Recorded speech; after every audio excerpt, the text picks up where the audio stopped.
Today I'm going to be showing you how to replace the bulb in the Mazda instrument panel. You can see on the back there's the bulb ports, whatever they're called normally.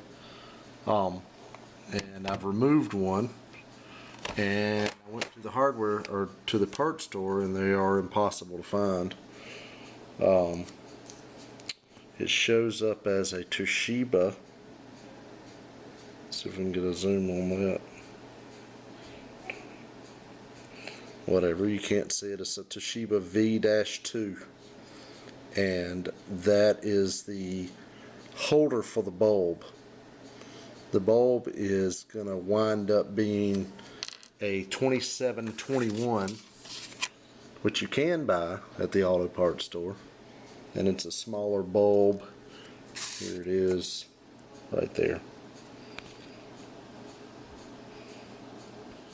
Okay, so the bulb is in the V2 holder, and I put on a nitrile glove or a rubber glove so you can remove the bulb. It's kind of hard to do, so you have to pop it out, but you can't really do it with your regular fingers. So just take the new bulb, pop it in,